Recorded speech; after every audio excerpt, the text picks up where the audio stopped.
All right, guys, doing some drum heads here. I guess, I've got oh man, I don't even know the year. It's an early Slingerland snare drum. It's got a whole bunch of miles on it, and the throw-off finally went bad on it, so we replaced it with a new Gibraltar throw-off.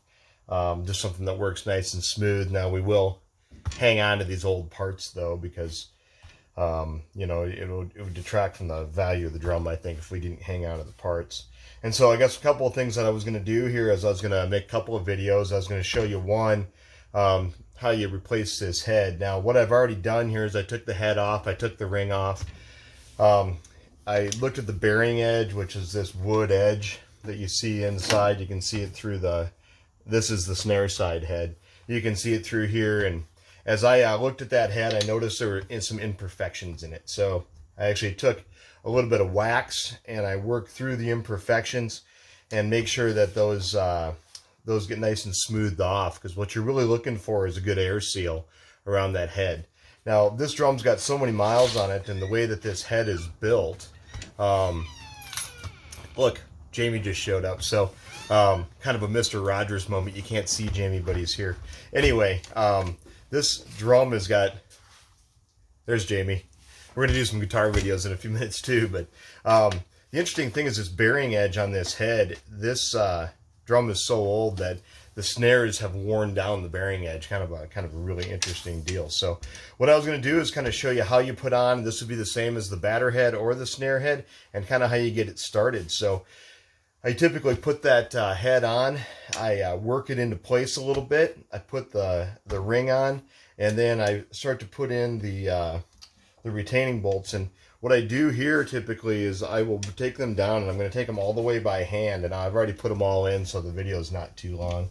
But as I do this, then I get them all by hand, and the next thing I do is I start pushing down on the ring, and I work my way around. What this is doing is this is just getting some equal tension. And as you can see, the head is starting to flatten out as I do this. So there's that new throw off we put on. All right. So what we notice over here, we've got still got some wrinkling, and I think that'll actually end up going away here in just a minute. There's a loose one. And so one of the things I do, and it's just be especially important if you had a drum like a Superphonic or something that has more lugs, like a 10 lug or a 12 lug snare, is that I always take a different color drum key and I put it kind of in my starting location. So now that I have everything basically finger tight, they're going to be about the same tension. So what I'm going to do is I'm going to go a half turn, and I'm just going to kind of make my way through here with a half turn.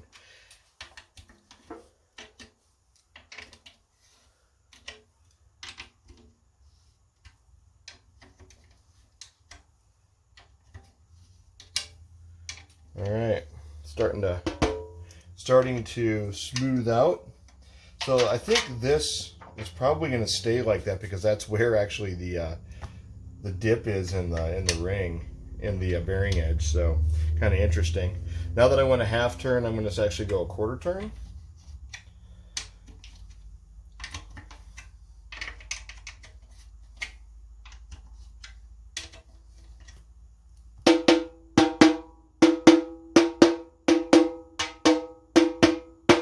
All right, it's actually pretty even and pretty tight. And so this is how you would put on any head, either top or bottom head. And hey, I'll see you next time. And we're going to put on the snare next, I think. So thanks for watching.